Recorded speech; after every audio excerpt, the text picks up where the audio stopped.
In this video, we're going to do a walkthrough on how to create an SBR using e-file form 1s.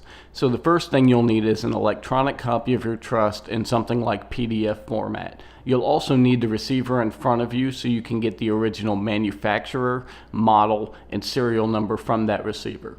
Do be aware that the locations of the model, manufacturer, and serial number differ between who manufactures that receiver and what type of firearm it is. After logging in and registering onto the eForms system, you'll click the green Form 1 button in the middle of the screen. Go ahead and read through this agreement, and if everything sounds good to you, choose Next. You'll select tax paid $200 and then again click Next. Select the No FFL box. In the licensee permittee name, you'll enter your trust name. Again, this is the name of your trust and not your personal name. Enter your address information, and when that's completed, click Next.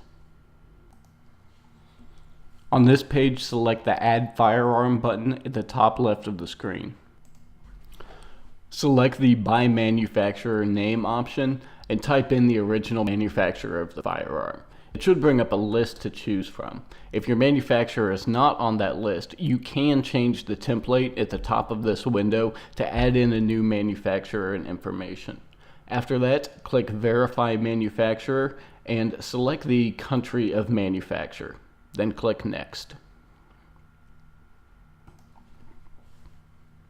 Select short-barreled rifle from the product type. Under model, choose the model as listed on the receiver. It should be something specific from the list and not something generic.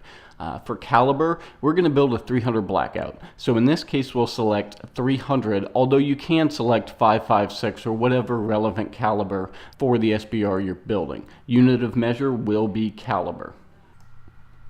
In our case, we're doing a 9-inch build, so the length of barrel will be 9 inches. The overall length is the full length of the rifle with the stock extended if it's a collapsible or folding stock. A good rule of thumb is adding 19 inches to the barrel length to get the rifle's overall length. The serial number will be the original serial number on your receiver, so double check and make sure you're correct when putting that information in. This description box can be left blank. Some people put their trust name in here, but that's not necessary. Under why do you intend to build the firearm, all lawful purposes should suffice fine. Verify everything's correct and then click Next. If you're adding a new model to the system, you can upload any verification documents and photos here. However, most users can just click Finish and bypass this section. You should now see the firearm and details listed here. Look over it and make sure everything's correct. At this point, if you did make any mistakes, you can go back and edit the information. However, after this page, it's pretty much finalized. So be absolutely sure everything on here is correct and then go ahead and click Next. Under the document type, choose Corporation, Trust, Other Legal Entity. Click the Choose File button to upload your trust file. It does have a 3 megabyte per file limit, so if you've got a larger trust, you may need to split it up into a few separate files. In the description field, put in your trust name and click Add. Do be patient, as this can take a few minutes or sometimes what feels like quite a bit more than a few minutes. Once all of your files are listed above, proceed by clicking the Next button. Read the area and then select the box in the Certify section. Once you've read through that and checked the box, click Pay. Here you'll enter your credit card and billing information in the pop-up. Go ahead and do all that, and once it's done, double check everything again and select Continue with Plastic Card Payment. On the next page, you'll have to confirm your details are correct and enter your email address twice. After the email address is entered, select the box authorizing payment and click Submit Payment.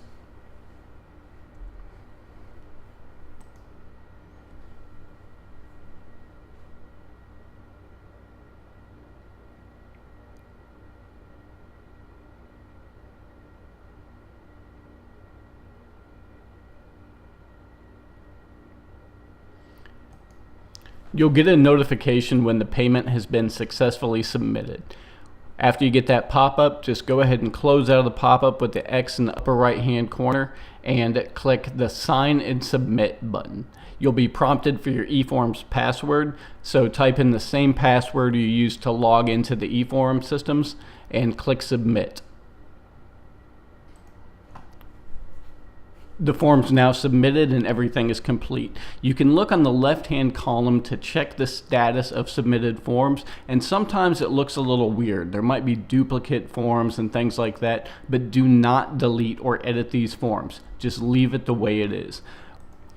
When approved, the ATF will email you the stamp. You won't receive it in the physical mail. It will just be the digital copy, so make sure to print that out and enjoy your SBR.